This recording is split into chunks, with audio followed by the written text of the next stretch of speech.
Hej og velkommen til den nye tegneseriepodcast Bag Stregen.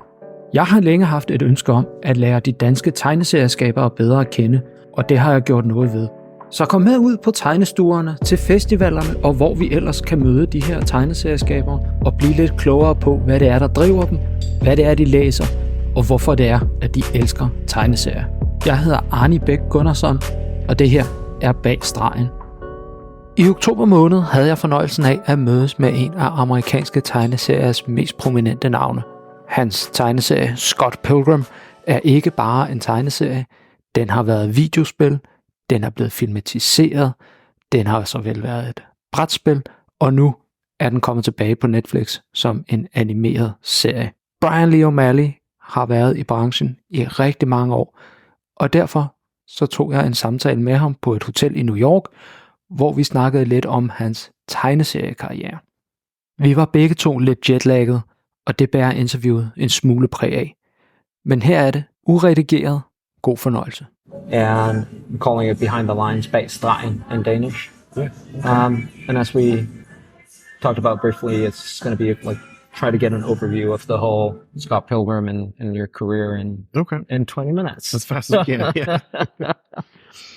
But so I know that you started Scott Pilgrim 20 years ago. Yeah, I just saw the post for next year's 20th anniversary edition. But how would you describe Scott Pilgrim after all these years? How would I describe it? Oh boy. Well, it's a story about a guy who meets a girl, and there are challenges in between meeting her and getting to know her and getting to spend time with her. It was very inspired by manga and video games, and the clever idea I came up with was that she would have 7 evil exes from her past who would somehow haunt the new relationship, and that Scott Pilgrim, the main character, would have to physically fight them, but in a way that is more reminiscent of a game than of real life fighting. So it's not really it's an unwieldy explanation, but it's a fairly simple concept, I guess. It is, but it's worked really well. And I know, because we have a mutual friend, Chris. We're not going to go into last names, but but I know that Chris is portrayed as a character in the book as well. So how much did your own life influence the world of Scott Pilgrim? Yeah, well, there came a point where I just got tired of making stuff up, and I thought it would be funny or fun to incorporate more of my own life. So when I was like 23 to 25 ish, I lived in Toronto. I had a roommate, Chris, who was a gay man, and I had a band, and I met this girl who was from the US, and then I put my actual sister is named Stacy, so she became Scott's sister, and a few other kind of local fixtures became characters in the book too. So it was just I don't know. It was you could call it laziness, but it was also just I was trying to get down to sort of the ground level of my life, as opposed to trying to come up with a high concept sort of manga like reality, which is what I had probably trying to do before that. Just trying to put those things together, of the action that I was thinking of in my head, and then the local reality that I saw every day. It also helped with drawing, because I could just look at everything. This is pre-Google Maps. I just could, walk around and get inspiration for the neighborhood, and it just sort of made sense. Yeah. And I was actually with someone else who lived in Toronto earlier today, who mentioned the Annex. Mm-hmm. And that's part of your local area, Toronto. Yeah, well, I'm sure it's changed a lot now, but at the time it was just my local area. It was just where Chris and I happened to live. We moved in together in late 2001, early 2002, and I didn't know the city very well. Like I had visited there many times as a kid because it's sort of this central hub of Canada or of Ontario. And yeah, it was just like from there, we just sort of got to know the city a little bit, and that was our local area. And then there's a famous comic store there, The Beguiling, which became Chris's employment and became our central sort of base and was our community. So a lot of it came from that, just being in and around The Beguiling and the Annex, and a lot of the landmarks from Scott Pilgrim are just in that neighborhood. Now, um, that considering you were talking about how you were incorporating your own life, and that seems to be a recurring theme throughout your books. What is the reason behind that? I don't know. I think partly I'm self-obsessed or something like that. Maybe you could find a more charitable phrase for it, but it's just ultimately I'm the only thing I can begin to know. So if I can start to understand myself and understand myself through exploring these other people and characters around me, that just feels like the best aim for my art, because it's just somehow the way my brain works. So yeah, with my later book Seconds, I was sort of hitting 30, and that book was sort of around that time in my life, and the characters also around that age, and exploring some of those dynamics of getting a little older and maybe more established. So it was just it's something that I think I'll keep doing, because as I get older, you know, why not keep exploring aging and wherever I am at the time. It would just make sense to me. Okay, that seems fair enough. Yeah. Now, I'll admit I haven't read Snot Girl. I've read some of it, but not the entire thing. I know my kid is mad about it. Oh, that's good. But in terms of that whole coming around to exploring your self, as you said, through your work, how has that influenced your life? How does how's that worked in terms of you mean in creating the story? General or in Snot Girl? Oh, in general, I Yeah. think. Yeah. Well, yeah, there's a thing like that when I see other people doing autobio and things like that, sometimes sort of the cart gets before the horse a little bit, and you start to live life in order to record it and make a comic, or, you know, now to make videos or whatever people do, whatever kind of art form people choose. I never wanted to live just for that. I would like to do things and make them into art later, and not just sort of primarily set out to have experiences just so I can record them, just so I can have content for my material. So it's a complicated thing, but I don't know. I like to try to separate the two a little bit. I don't know if that makes sense. Well, it does. I mean, I think for a lot of writers, they want to write about the fantastic and everything else, and you do that with Scott Pilgrim, Right? And in part also with Seconds, where you have these elements that you bring in, but the story feels, it feels right. I don't know if that's the way to put it, but it feels that yeah, maybe I'm taking too much out of the interview by trying to analyze it myself rather than letting you talk. No, you're articulate. Yeah, it's like I don't want to put the magic thing first. I would like to live a little bit and then think about it, and then, you know, find a way to express that with something that's a little outside the ordinary, a little bit magical realism, whatever you want to call it. Because yeah, I think I get a little bored if I just do a straightforward memoir or something like that. Yeah.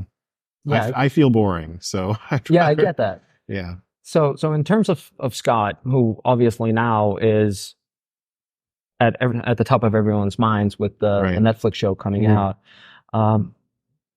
did it just feel natural for you to bring in the whole video game aspect of it in terms of growth, of evolving, of leveling up? as he does? Yeah. Well, at the time that I started, it wasn't really like kind of this geek culture wasn't really all around me the same way it is now. It's kind of sprung up since then. So for me, it was really just analyzing my own memories and realizing how much time I had spent playing video games and, a measurable number of hours of my life I was, wasting or enjoying on games. And that becomes part of the fabric of your life, even though it's not real on some level. Yeah. Thank you. And in terms of that whole spending hours playing video games, that and the discourse now, spending hours on your phone watching TikTok. Do you have any sort of opinion or thoughts about that whole discourse of the modern world, the modern age, in terms of the video games, the TikTok, the mobile phones, and how comics might play a role in all that? I don't know. That's the big question, right? Yeah, I do feel to some degree the last few years, the video thing has really taken over, especially because with TikTok and such, like you can just get a window into someone else's life, like even if it's only a few seconds or a minute. And maybe we don't need the mediation of telling a story about it the same way anymore, because we get this constant feed. You could spend your whole life just looking at TikTok and sure you'd never run out. So, yeah, it's something I've been struggling with. Like what can a comic offer that this feed can't? Maybe nothing. I don't know, but maybe there's some kind of insight I can come to, or some kind of simplicity that the comics can offer that I think video can be so overwhelming. I've always liked the kind of the quiet and the simplicity of comics. I just hope people can still find a quiet moment to read them. I hope so as well. But should they not read the Scott Pilgrim comic? They have the option of watching, well, until in a few weeks, days. Oh, the show, yeah. Yeah, the show. But they also have the film. Exactly, yeah. And I was at a show in England a couple of years ago. This was pre-pandemic, I'm pretty sure, where the film was voted by the audience who were there, and after argumentation for why it should be, it was voted the best comic book adaptation into movies. And the arguments were quite good. But what do you feel? How do you feel about the movie version as opposed to the comic version? Well, I think the movie is incredible. The thing is that each medium has its own strengths and weaknesses. Comics have their own weaknesses too. With the film, part of it is that it was being written and created at the same time I was doing the comics, so it does deviate in a lot of ways.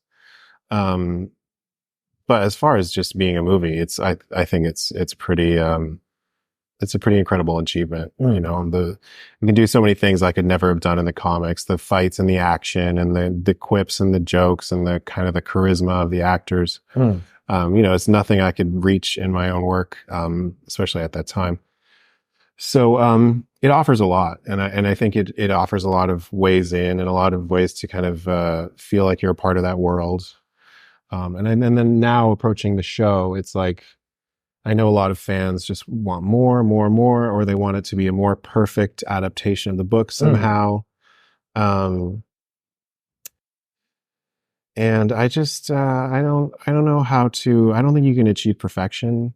So for me, I just really wanted to approach this as its own medium, and it's my first time working in any kind of animated format. The great joy was just getting to work with the anime studio and getting to work with new collaborators who are just so talented, and kind of finding what they could bring to it and letting them develop it in their own way, and finding new things. So ultimately, I didn't want to do the same exact story. I keep coming with this metaphor, like I don't want to chew your food for you. I would like the books to still stand as sort of the definitive, long, complete version, because it would take a lot of show to fit in every word of the books. So I think if you watch the show, hopefully you'll still want to read the books if you haven't read them, or if you've already read them, you'll want to read them again, because the show is, it's 13 years later, and I think we came up with some really fun twists and new points of view on the material. So I'm very proud of that work. Actually, it's the first time I've done that kind of work, and some of the episodes are some of my favorite things I've ever worked on. Oh, brilliant. I'm very happy with it. Yeah, I can imagine. And it must feel weird and exhilarating and all those adjectives that just can't be described to know that something that you created as a book, yes, it became a film. I know it became a card game or a board game. It became a video different game. things, yeah. And now it's a animated show as well. How is that? Does that feel like a full circle for you? It does in a lot of ways, yeah. Because anime and games and things were all the influences on the comic, but at the time, I was young and poor, and all I could do was sort of put pen to paper and create my fantasy worlds that way. But here to have this whole staff and this, I think of it as like an Olympic team or something, like just the most talented artist in the world, much more talented than I'll ever be. So to get to kind of guide them and create something together was just a real honor the whole time. So you've had it sounds like you had a lot of influence and control over what the TV series, the animated series would be like. Yeah. A good friend of mine and I wrote it together, Ben David Grabinski, and he was sort of a fan of the books before I met him, and we've been friends for over a decade.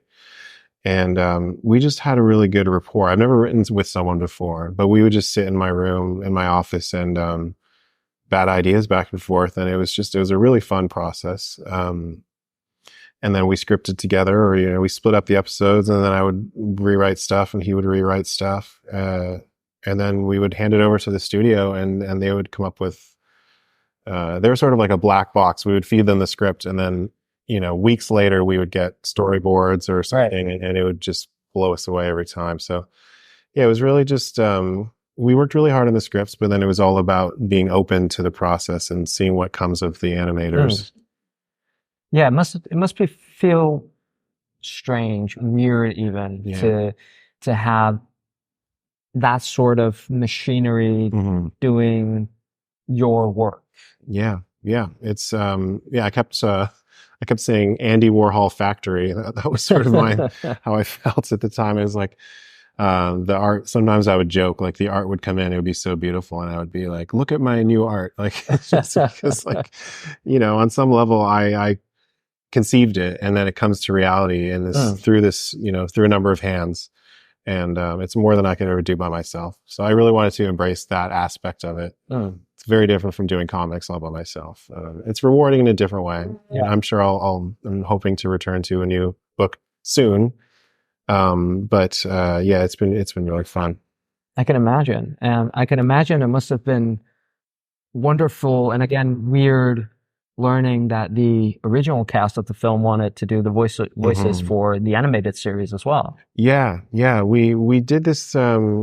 I was asked to participate in this table read a few years ago during the pandemic that we did over Zoom, and I was live drawing during this reading of the film, which was stressful at the time because I had to draw a lot in a very short amount of time.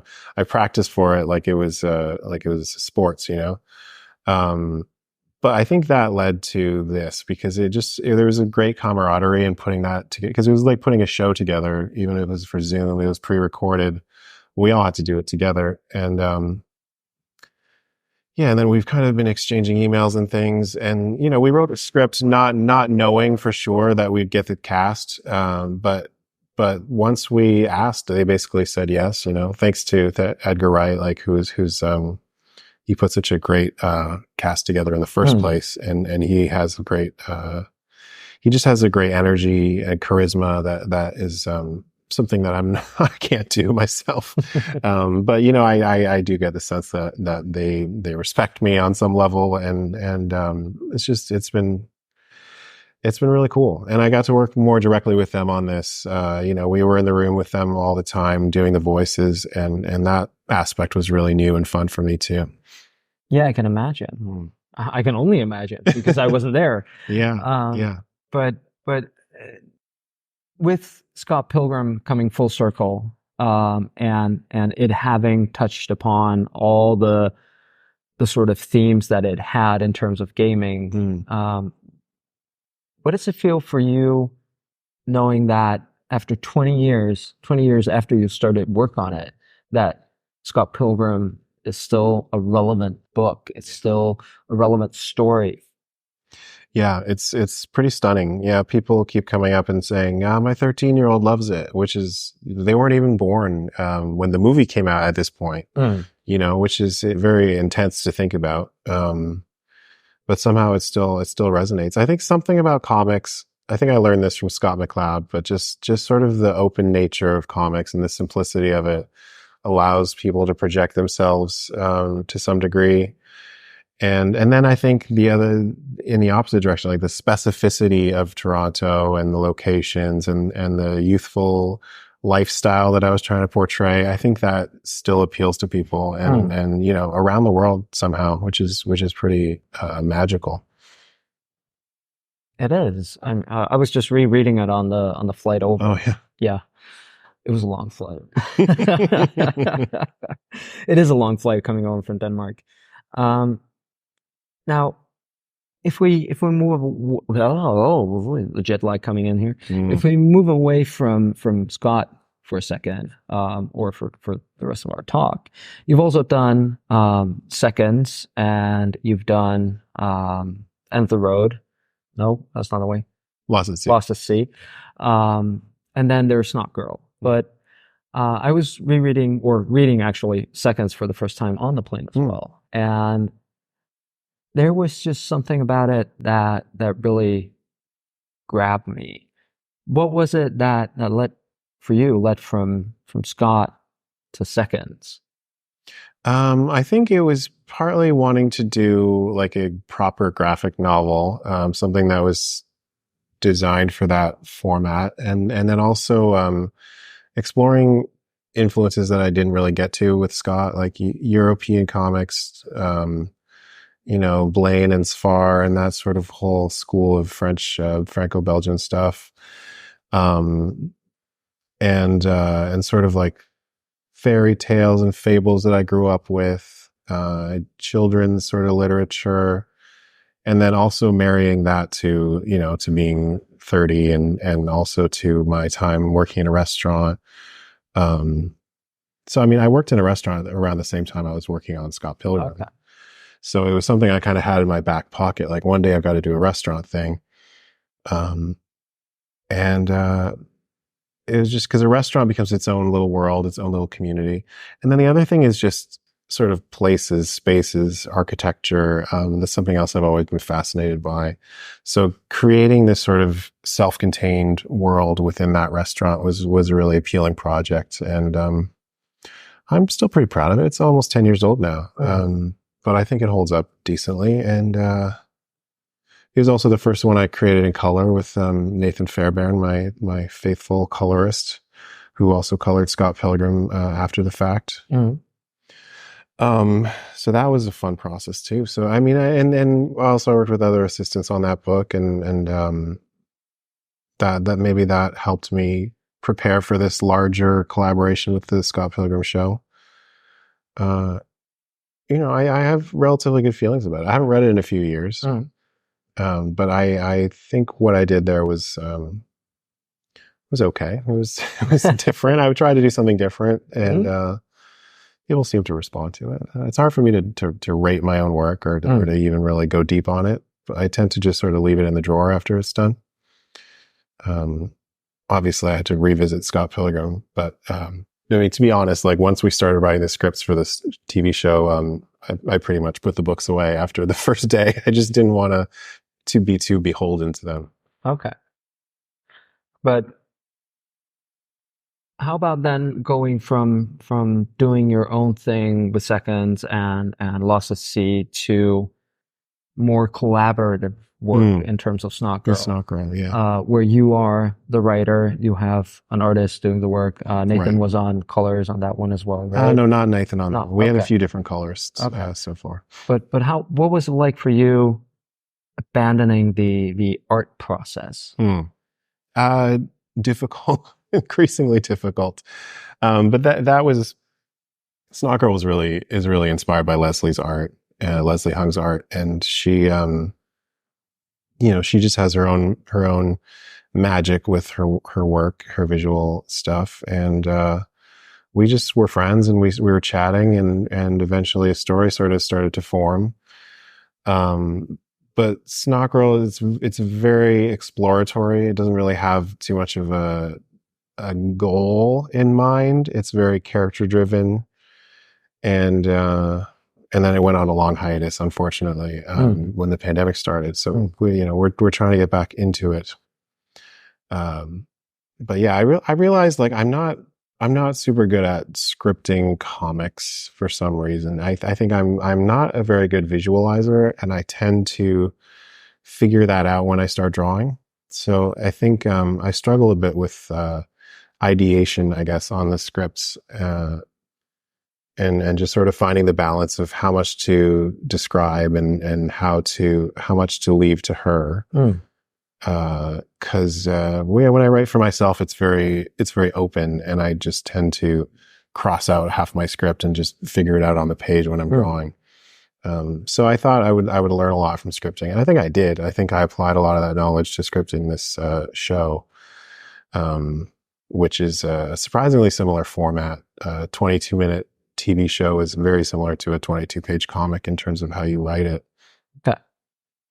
And do you see yourself going more in the direction of more animated shows, more scripted shows, or do you see yourself going more in the way of collaborations on comics, or do you see yourself going back to the more familiar space of you doing your own work? Yeah, hopefully a bit of everything. We'll see. I mean, I tend to go where the wind takes me.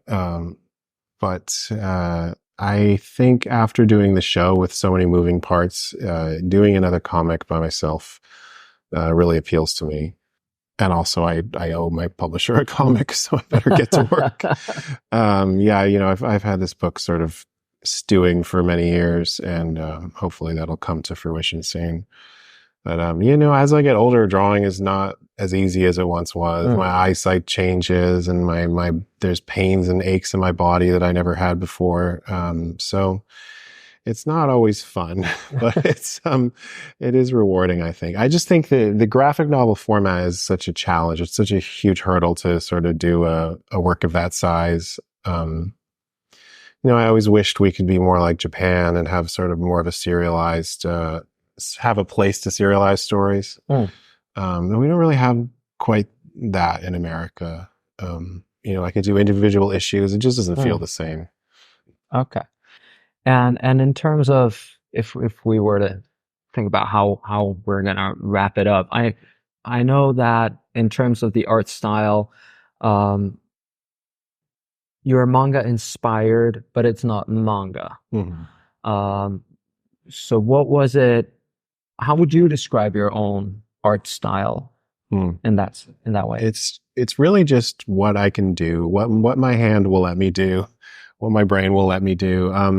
Like I said, I don't see it in my head really. I just approach a blank page and see what comes out. So I can shape it when I'm doing that, but I don't really have too much of specific visual goal in mind when I start, and I just like to see what happens. The evolution of my style over the years is just something that I just kind of look back at, and I don't know how it happened. It's just what happened. And as a closing remark for young cartoonists who may be in their late teens, early 20s, do you have any sort of advice for them in terms of maybe not getting that full 360 experience, but what would you say to anyone wanting to approach and maybe they already have a Scott Pilgrim-like story in mind in terms of the work that's ahead of them? What's the best advice you think? Yeah, it's hard, especially now that I have this show. I think a lot of people will be like, how do I jump from where I am to where you are? I don't have a simple, there's no simple answer. It did take a very strange, circuitous path to get here.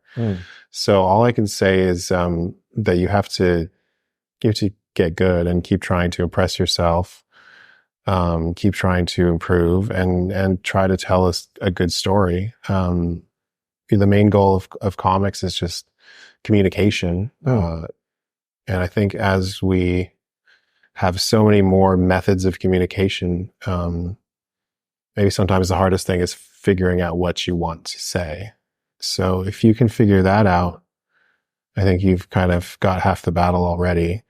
But yeah, in terms of professional, like how to get from A to B, like it's constantly changing and evolving. And I don't really think I have any concrete advice other than, keep working and don't be too hard on yourself, but you've got to be a little bit hard on yourself. Yeah. And for new readers of Scott Pilgrim who might jump on as a result of the show, what would you say to them? It's interesting because Scott Pilgrim is it's a product of its time in many ways. It was commenting on the culture of its time in so many ways. And I think now younger people have to sort of read it in a vacuum where it can only comment on itself, because they don't have that context of, however our culture was more misogynistic, our culture was this and that back then, and some of the things that the book is commenting on are no longer there in our culture, or they seem to be gone, or they seem to have changed. And the book did not make up misogyny or any of those things. So I think give it a little bit of a charitable read if you're a young person, I think. But I do think it mostly holds up, and I don't have really maybe that's more of a negative way of looking at things. I think I just tend to look at things a little too negatively. But I do hope people still can enjoy it. I still hear from teens all the time, which is incredible to me. So I think I'm just happy that people are still enjoying it. Well, so am I. I'm just gonna turn that off. Tusind tak, fordi du lyttede med. Inde på Instagram kan du finde os på @bagstregen, hvor du også kan finde show notes fra dagens program og læse mere om dagens gæst. Vi vender snart tilbage med et nyt afsnit, og indtil da, læs nogle tegneserier.